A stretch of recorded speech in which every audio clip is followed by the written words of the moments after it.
በስመ አብ ወወልድ ወመንፈስ ቅዱስ አሐዱ አምላክ በቅድስት ሥላሴ እንዘ አምን ወትማጸን እክህደከ ሰይጣን እክህዶ ለሰይጣን በቅድመ ዛቲ ወበቅድመ ኩልክሙ ቤተ ክርስቲያን እንተ ይእቲ ስመ የማርያም ጽዮን ለዓለመ ዓለም አሜን። እግዚአብሔር የሚወዳችሁ እግዚአብሔርን የምትወዱት የእግዚአብሔር ልጆች የእናታችን የቅድስት ድንግል ማርያም የመስቀል ስር ያደራ ልጆች የጻርቃን የሰማዕታት አሰር ፍኖት ተከታዮች ሁላችሁም ይህንን የምትከታተሉ በእግዚአብሔር ስም እንደምን ዋላችሁ እንደምን ቆያችሁ እንደምን አመሻችሁ አሜን። እግዚአብሔር ይመስገን ብለን እንድናመሰግነው በሀብቱ የሳበን በረድኤቱ ያቀረበን ልዑለ ባሕርይ እግዚአብሔር አምላካችን በድጋሚ የተመሰገነ ይሁን።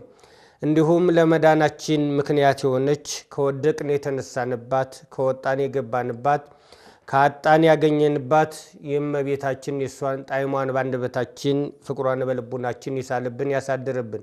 የጻርቃን የሰማዕታት ምልጃ የቅዱሳን መላእክት ጥበቃ ከሁላችን ጋር ይሁን። እግዚአብሔር አምላካችን እንደወደደና እንደፈቀደ የሚያስተምር የሚናገር እሱ ነው። ባለቤቱ ያለኔ ምን ማድረግ አትችሉም ዋልቦ ዘትክሉ ወይምንተኒ ያለኔ ምንም ማድረግ አትችሉም። ሰው የሚያስተምረውም ሰው የሚማረውም ሰው የሚነግደውም ሰው ሮጦ የሚያተርፈውም ወይም የሚቀድመው እግዚአብሔር ሲፈቅድ ነው። ያለ እግዚአብሔር ምንም ማድረግ አይቻልምና ስለዚህ እግዚአብሔር አምላካችን እንደወደደና እንደፈቀደ የምንመማርበት የትምህርታችን ርዕስ የሚሆነው ወንድሞቻችን ሆይ መንፈስን ሁሉ አትመኑ በሚል ርዕስ እንመማራለን። ይህንን ኃይለ ቃል የምናገኘው በአንደኛ ዮሐንስ በምዕራፍ 4 ከቁጥር 1 ላይ ነው።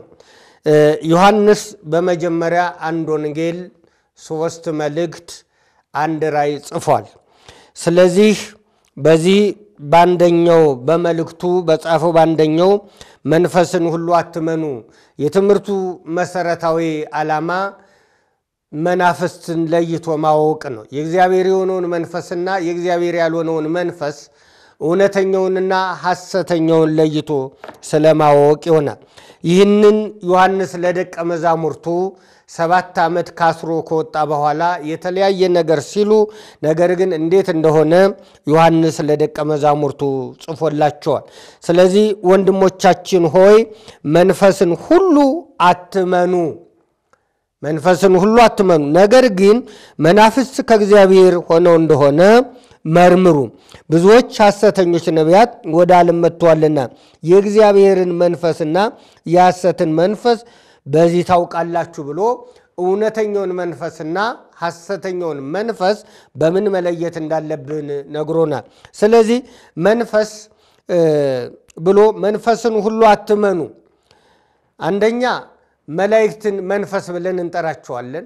እግዚአብሔርን ራሱ በዮሐንስ ወንጌል በምዕራፍ 4 ከቁጥር 26 ላይ ስመ እግዚአብሔር መንፈሱቱ እግዚአብሔር መንፈስ ነው። መንፈስ ማለት ረቂቅ ነው። ስለዚህ እግዚአብሔር መንፈስ ነው። የእግዚአብሔር ቅዱሳን መላእክት ደግሞ በዕብራውያን በምዕራፍ 1 ከቁጥር 7 ላይ ቅዱሳን መላእክት መናፍስት እንደሚባሉ ይነግረናል። ሌላው መንፈስ ርኩስ ደግሞ እንደገና አሁንም በዮሐንስ በማቴዎስ ወንጌል በምዕራፍ 8 እና በዮሐንስ ወንጌል በምዕራፍ 12 ላይ መናፍስት ተብለው መናፍስት ርኩሳን ይሄ የሚሰጣቸው እነሱ የሐሰት መናፍስትም መናፍስት ወይም ደግሞ መንፈስ ተብለው ይጠራሉ። ነገር ግን ይሄ እውነተኛውን መንፈስ የእግዚአብሔርን መንፈስ የጌታን መንፈስ የምናውቀው እንዴት ነው?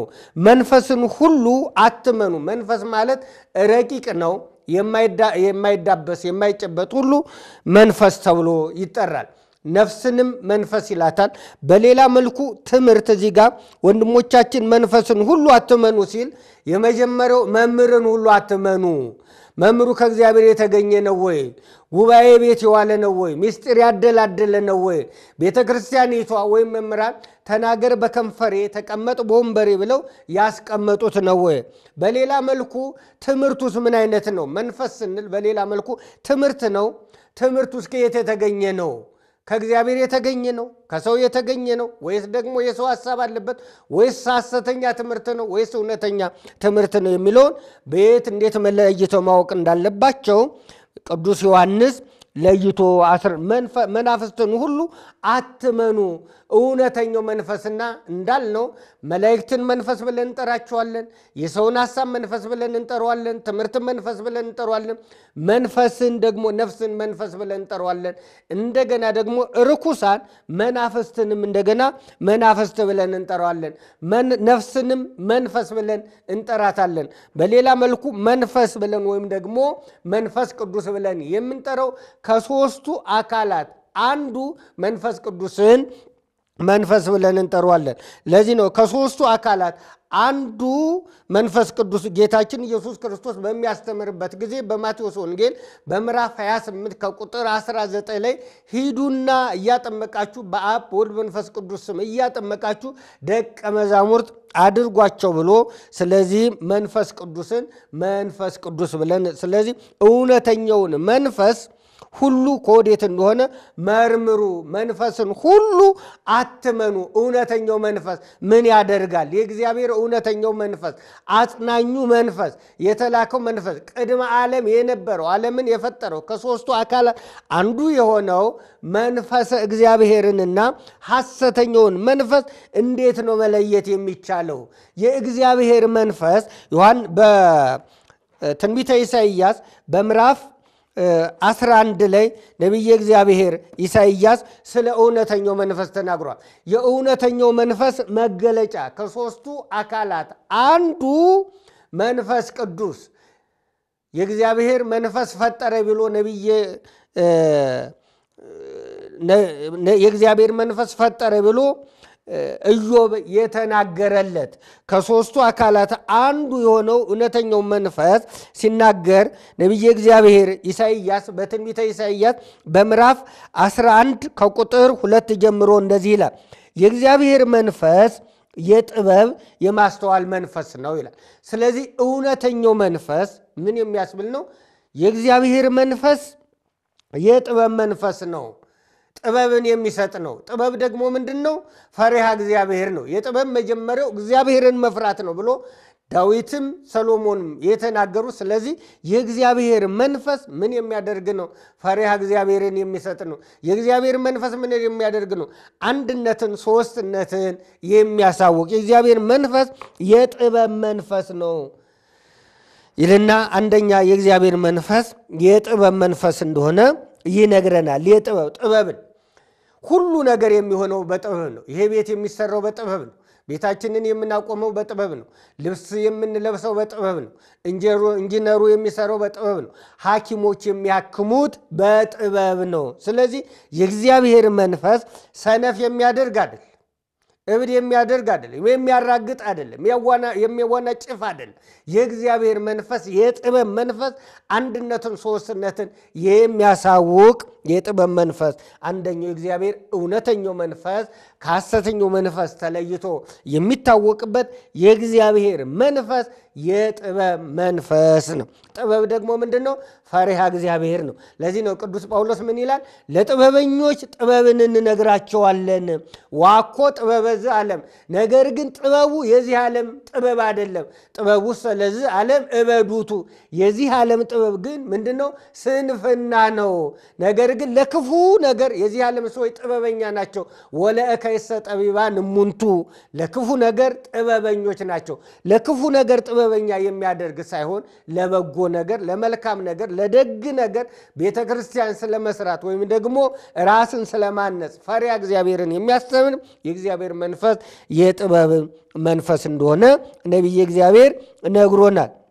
የጥበብ መንፈስ፣ የማስተዋል መንፈስ፣ ይልና ሌላው የእግዚአብሔር መንፈስ የምክር ነው። የምክርና የኃይል ምክር ሰናይት ለኩሉ ዘይገብራ የእግዚአብሔር መንፈስ የሚመክር ነው። የእግዚአብሔር መንፈስ የሚያቀናና አይደለም። የእግዚአብሔር መንፈስ ትዕቢተኛ የሚያደርግ አይደለም። የእግዚአብሔር መንፈስ የሚያራግጥ አይደለም። የእግዚአብሔር መንፈስ የሚያቃዥ አይደለም። የእግዚአብሔር መንፈስ የምክርና የኃይል ነው። ኃይልን የሚያላብስ ኃይለ እግዚአብሔር የእግዚአብሔር መንፈስ ያደረበት ሰው ኃይሉ የሚሆነው በእግዚአብሔር ነው። አንመካም፣ ኃይላችን ጉልበታችን እግዚአብሔር እንደሆነ ይረዳል ማለት። ይሄ የእግዚአብሔር መንፈስ ያደረበት ሰው ኃይሉም ጉልበቱም የሚመካው በማን ነው? በእግዚአብሔር ነው። ስለዚህ ሌላው የእግዚአብሔር መንፈስ የእውቀት መንፈስ ነው። የትዕቢት አይደለም። የእውቀት የማያሳውቅ አይደለም። የስንፍና አይደለም። የእውቀት መንፈስ የእግዚአብሔር መንፈስ ያደረበት ሰው ቅዱስ ጳውሎስም እንደተናገረ ሁሉን ይመረምራል ስለሚል፣ ስለዚህ የእግዚአብሔር መንፈስ እውነተኛው መንፈስ ምን አይነት ነው ብለን ስናይ የእውቀት መንፈስ እንደሆነ መንፈስን ሁሉ መመርመር አለበት። ህልም አየሁ የሚለው የተለያየ ነገር ሆንኩ የሚለው እንዲህ አይነት ተገለጠልኝ የሚለው መንፈስን ሁሉ ለይቶ መርምሮ ማወቅ አለበት። የመንፈስ ቅዱስ ነው ወይስ ደግሞ የመንፈስ ርኩስ ነው? እውነተኛ ሰዎችስ፣ እውነተኛ መምህራንስ፣ እውነተኛ ትምህርትን ይህን ሁሉ መመርመር ነው። ስለዚህ የእግዚአብሔር መንፈስ የእውቀት መንፈስ እንደሆነ ማወቅ ነው። ሌላው የእግዚአብሔር መንፈስ የእውነት መንፈስ ነው። የእውነት መንፈስ እውነትን የሚያናግር ሐሰት የሚያናግር አይደለም። የሚያጭበረብር አይደለም። የሚያታልል አይደለም። የእውነት መንፈስ ነው። እግዚአብሔር ራሱ እኔ እውነት ነኝ ስላለ፣ ስለዚህ የእውነት መንፈስ ነው። ስለዚህ የእግዚአብሔር መንፈስ ያርፍበታል። እግዚአብሔርን የመፍራት መንፈስ ይላል። እግዚአብሔርን የሚያስፈራ ማለት እግዚአብሔርን መፍራት። ስለዚህ እውነተኛውንና ሐሰተኛውን መርምሮ ማወቅ ነው። ስለዚህ ወንድሞች ሆይ እውነትን ሁሉ መርምሩ።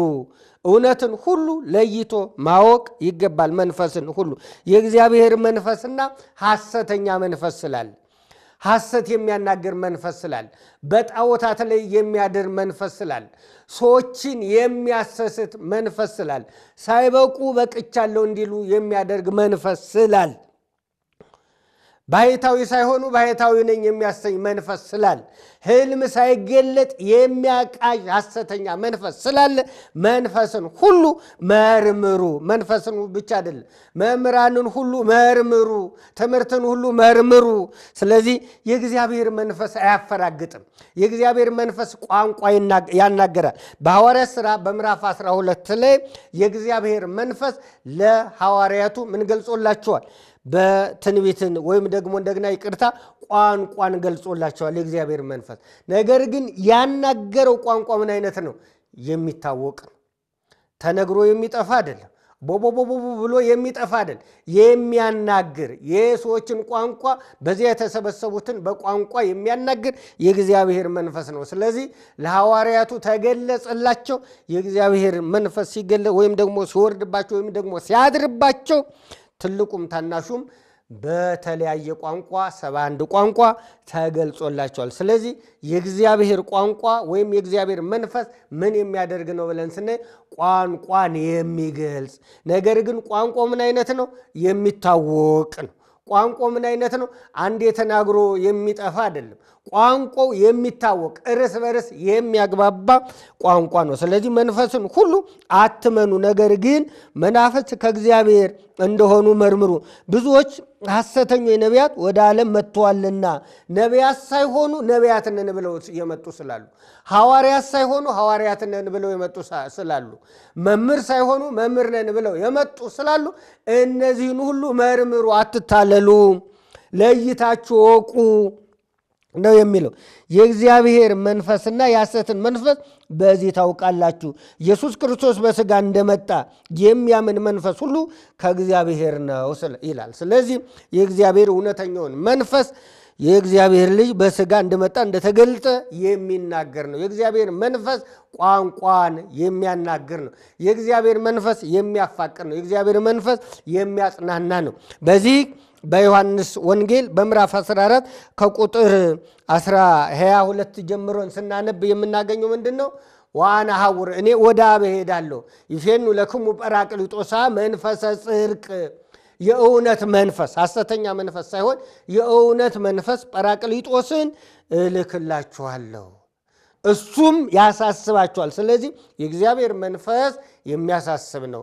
የእግዚአብሔር መንፈስ እውነተኛው መንፈስ እንዲታነቁ የሚያደርግ አይደል።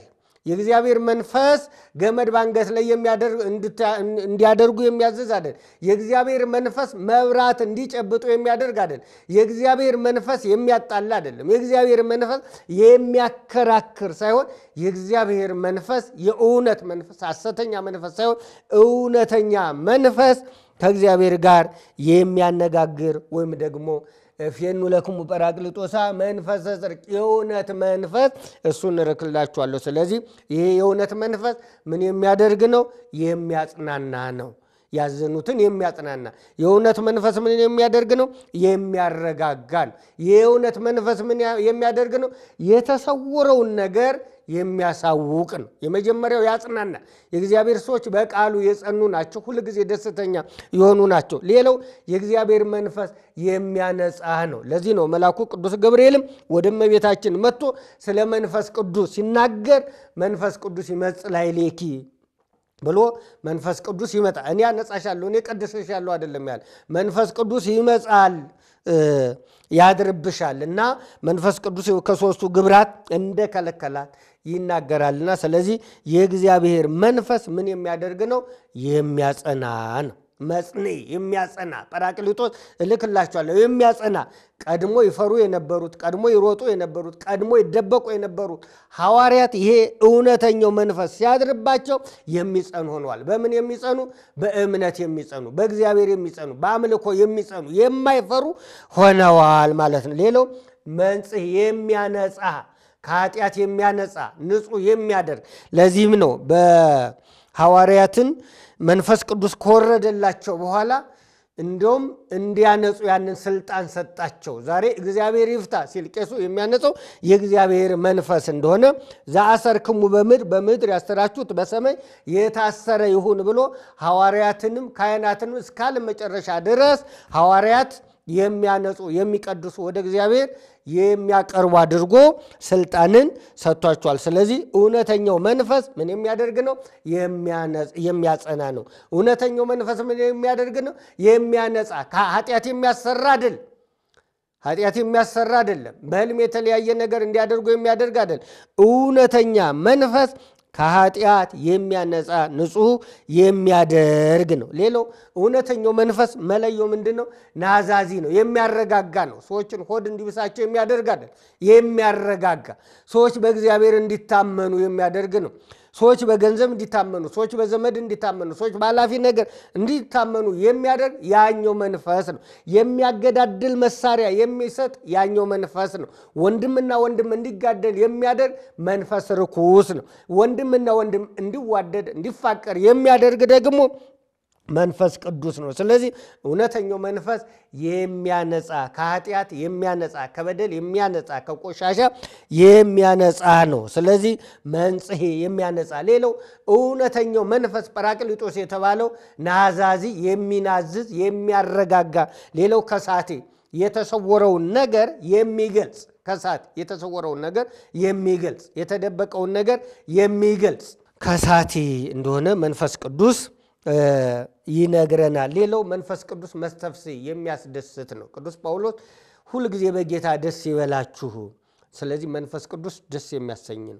ሐዋርያት እየተመቱ፣ ሐዋርያት እየተገረፉ፣ ሐዋርያት እየተደበደቡ፣ ሐዋርያት እየታሰሩ፣ ሐዋርያት ቆዳቸው እየተገፈፈ ወጹን ዘይትፌስሑ ደስ እያላቸው ወጡ። ስለዚህ የእግዚአብሔር መንፈስ ሰው በዚህ ዓለም መከራ እየደረሰበት፣ ሰው በዚህ ዓለም እየተሰቃየ፣ ሰው በዚህ ዓለም እየተንገላታ፣ ሰው በዚህ ዓለም እየተራበ፣ ሰው በዚህ ዓለም እየተጠማ፣ ሰው በዚህ ዓለም እየተቸገረ ምን የሚያስብል ነው ብለን ስናይ የሚያስደስት ነው። ለምን ቢባል ደስታውን እዚህ ስለሚያስቀምጡት። የእግዚአብሔር የሆኑ ሰዎች ደስታቸውን የሚያስቀምጡት በየት ነው ከተባለ በሰማይ ነው። ለዚህም ነው በዚህ ነገር ሐዋርያት አጋንንትን አውጥተው የተለያየ ነገር አድርገው ደስ ሲላቸው በዝሰ ይትፈሰው እናንተ በዚህ አትደሰቱ ለምን ስማችሁ በሰማይ ተጽፏልና። ስለዚህ ይሄ እግዚአብሔር መንፈስ በዚህኛው ዓለም ሳይሆን በዚህ ዓለም መከራ እየደረሰብን በዚህ ዓለም እየተንገላታን በዚህ ዓለም እየተራምን ቢሆን በዚያኛው ዓለም በጌታ በፈጣሪ በአምላክ ደስ እንዲል የሚያደርግ የእግዚአብሔር ምንድነው መንፈስ። ስለዚህ እግዚአብሔር መንፈስ ጰራቅሊጦስ የተባለው ለሐዋርያት የወረደላቸው እውነተኛው መንፈስ ምን የሚያደርግ ነው? የሚያስደስት ነው። እውነተኛው መንፈስ ስለ ብር የሚያወራ አይደለም። እውነተኛው መንፈስ የሰዎችን ኃጢአት የሚገልጥ አይደለም። የሰዎችን ኃጢአት የሚያስተሰርይ እንጂ ይሄን ሰርታል እንዲህ ያደርጋል እያለ በሚዲያ የሚያናግር ሳይሆን እውነተኛው መንፈስ ደስ የሚያሰኝ ኃጢአትን የሚያስተሰርይ ምስጢር የሚገልጥ የእግዚአብሔር እውነተኛው መንፈስ ስለዚህ ደስ የሚያሰኝ ስለዚህ ሐዋርያት ይህንን መንፈስ ከተቀበሉ ይህ መንፈስ ከወረደላቸው ጰራቅሊጦስ የተባለው ከወረደላቸው በኋላ የሚጸኑ የሚበረቱ ኃይለኞች በእግዚአብሔር የበረቱ ሆነዋል። ስለዚህ እውነተኛውን መንፈስ እና ሐሰተኛው መንፈስ እውነተኛው መንፈስ ምስጢርን ይገልጻል። እውነተኛው መንፈስ ቅዱስ የተሰወረውን ይገልጻል። እውነተኛው መንፈስ ቅዱስ ምስጢርን ይገልጻል። እውነተኛው መንፈስ ቅዱስ የተሰወረውን ይገልጻል። እውነተኛው መንፈስ ቅዱስ የጥበብ መንፈስ ነው። እውነተኛው መንፈስ ቅዱስ ያገባባል። አይገባቡ የነበሩትን አንድ ያልነበሩትን ያገባባቸው እንዲናገሩ ያደረጋቸው ማን ነው ብለን ስናይ የእግዚአብሔር መንፈስ ነውና ስለዚህ ወንድሞች ሆይ መንፈስን ሁሉ አትመኑ መምራንንም የሚሉትን ሁሉ አትመኑ። ቤተክርስቲያኒቷ ታውቃቸዋለች። መጽሐፍ ቅዱስ የያዘው ሁሉ መምር ነው ወይ? መጽሐፍ ቅዱስ በራሱ ነፍሰ ጡር ነው። መምራን ያስፈልጉታል። ስለዚህ መንፈስን ሁሉ አትመኑ መርምሩ እውነተኛውን መንፈስ ደግሞ በዚህ ታውቁታላችሁ ብሎ ተናግሯልና ስለዚህ የእግዚአብሔር እውነተኛው መንፈስ ምስጢርን የሚገልጽ ነው። መንፈስ ስንል መላእክትን መንፈስ ብለን እንጠራቸዋለን። ነፋስን መንፈስ ብለን እንጠራዋለን። ትምህርትን መንፈስ ብለን እንጠራለን። መምህራንን መንፈስ ብለን እንጠራቸዋለን። ነፍስን መንፈስ ብለን እንጠራታለን። እግዚአብሔርን ራሱ መንፈስ ብለን እንጠራዋለን። ስለዚህ የእግዚአብሔር መንፈስና በሁለት ሲከፈል የእግዚአብሔር መንፈስና እውነተኛው መንፈስና ሐሰተኛው መንፈስ። እውነተኛው መንፈስ ምስጢርን ይገልጻል። እውነተኛው መንፈስ እውነትን ያናገራል። እውነተኛው መንፈስ በቋንቋ ያናገራል። በቋንቋ ስንል ደግሞ የሚታወቅ ቋንቋ ነው። በሚታወቅ ቋንቋ ሰዎች የሚያውቁትን ቋንቋ ለሰዎች ቋንቋ ይገልጽላቸዋል። ለነ ቅዱስ ጴጥሮስ በብዙ ቋንቋ እንዲናገሩ አደረጋቸው። ስለዚህ እውነተኛው መንፈስ ቅዱስ ምን የሚያደርግ ነው? ምስጢርን የሚገልጽ ነው። እሱ ደግሞ የተለያየ ሀብትን የሚሰጥ ነው። የተለያየ ምስጢራትን የሚገልጽ ነው። በዚህ በአንደኛ ቆሮንቶስ በምዕራፍ 12 ላይ በምዕራፍ 12 እንደዚህ ብሎ ቅዱስ ጳውሎስ ስለ እውነተኛው መንፈስ ስለ 7 ነገር አምጥቶ ይናገራል። የእግዚአብሔር መንፈስ አካሉ አንድ ሲሆን የእግዚአብሔርን መንፈስ እሳት ብለን እንጠራዋለን። የእግዚአብሔርን መንፈስ በርግብ አምሳል እንመስለዋለን። የእግዚአብሔር መንፈስ ርሱ እግዚአብሔር ነው። ስለዚህ ይሄ አካሉ አንድ ሲሆን ሀብቱ ግን ብዙ ነው። የተለያየ ጸጋ ይሰጣል። ስለዚህ እውነተኛው የእግዚአብሔር መንፈስ ቅዱስ ለሐዋርያት የተገለጸላቸው ምን ያደርጋል ብለን ስለ በተሰጠ በእግዚአብሔር ጸጋ ሁላችሁንም እንዳትታበዩ እነግራችኋለሁ ይላል። እነግራችኋለሁ። ስለዚህ የእግዚአብሔር ትክክለኛው እውነተኛው መንፈስ ቅዱስ የሚገልጻቸውን ነገር እውነተኛ መንፈስ ቅዱስ እንደዚህ ይላል። ቁጥር 4 አንደኛ ቆሮንቶስ ምዕራፍ 12 ቁጥር 4 ጀምሮ ያለውን እናያለን። መንፈስ ቅዱስ አንድ ሲሆን ስጦታው ልዩ ልዩ ነው ይላል። መንፈስ ቅዱስ አንድ ነው። አካሉ አንድ ነው። ከሶስቱ አካላት አንዱ መንፈስ ቅዱስ ነው። እውነተኛው መንፈስ ቅዱስ። ስለዚህ ይህ እውነተኛው መንፈስ ቅዱስ አካሉ አንድ ሲሆን መንፈስ ቅዱስ አንድ ሲሆን ስጦታው ልዩ ልዩ ነው ይላል። ስለዚህ ይህ እውነተኛው መንፈስ ቅዱስ የተለያየ ነገርን ያናገራል። ጌታም አንድ ሲሆን ልዩ ልዩ አካላቶች አሉት። ሁሉንም በሁሉ የሚያደርግ እግዚአብሔር አንድ ሲሆን ልዩ ልዩ አሰራር አለው። ለሁሉም ጌታ እየረዳ በእየድሉ እንዲገባውና እንደሚጠቅመው ለእያንዳንዱ በግልጥ ይሰጠዋል ይላል። ስለዚህ በእግዚአብሔር መንፈስ የጥበብ ቃል የሚሰጠዋል። በእግዚአብሔር መንፈስ የጥበብ ቃል ጥበበኛ ቀድም እንዳየነው የጥበብ ቃል የሚሰጠው አለ። በመንፈስ ቅዱስ የሚያውቅ ቃል የሚሰጠዋል። የተለያየ ቋንቋ አንዱ የማጥመቅ አንዱ የመቀደስ አንዱ የመዘመር ማን የእግዚአብሔር መንፈስ ትክክለኛው መንፈስ ቅዱስ ይሰጠዋል። አንዱ ታምራት የማድረግ አንዱ ደግሞ ታምራት ሊያደርግ ይችላል። ስለዚህ የእግዚአብሔር መንፈስን ሁሉ መርምሩ፣ እውነተኛውን መንፈስ በተለይ በዚህ በዘመናችን ሐሰተኞች ስላሉ መንፈስ ቅዱስ ያድርባቸው መንፈስ ቅዱስ አድሮብናል ይህንን አድርጋል ይህንን ሰርታል ብሎ የሚያወናብዱ ስላሉ መንፈስን ሁሉ አትመኑ፣ መንፈስ ሁሉ ከወዴት እንደሆነ መርምሩ ይላልና ስለዚህ እውነተኛው መንፈስ ቅዱስ የሚያጸና እውነተኛው መንፈስ ቅዱስ የሚያረጋጋ እውነተኛው መንፈስ ቅዱስ የሚያነጻ እውነተኛው መንፈስ ቅዱስ ምስጢርን የሚገልጽ እውነተኛው መንፈስ ቅዱስ የሚያስደስት ይህንን እውነተኛውን መንፈስ የተቀበሉ አባቶቻችን ሐዋርያት ከዚያ በኋላ ደስተኛ ሆነው ኖረዋልና ስለዚህ መንፈስን ሁሉ መርምሩ። በተለይ በዚህ በዘመናችን መንፈስ አድሮብናል የሚሉ በህልምም እገሌ ተገልጽልኝ እያሉ የሚያወናብዱ ስላሉ ስለዚህ መንፈስን ሁሉ ከወዴት እንደሆነ መርምሮ ማወቅ ስለሚገባ ዮሐንስ በመልእክቱ በምዕራፍ 4 ከቁጥር 1 ጀምሮ ነግሮናል። ስለዚህ መንፈስን ሁሉ መርምረን ንስሐ ገብተን ስጋውን በልተን ደሙ ጠጥተን የስሙ ቀዳሽ የክብሩ ወራሽ እንድንሆን እግዚአብሔር ይርዳን። ወስብሐት ለእግዚአብሔር ወለወላዲቱ ድንግል ወለመስቀሉ ክቡር። ይቆየን። አመሰግናለሁ።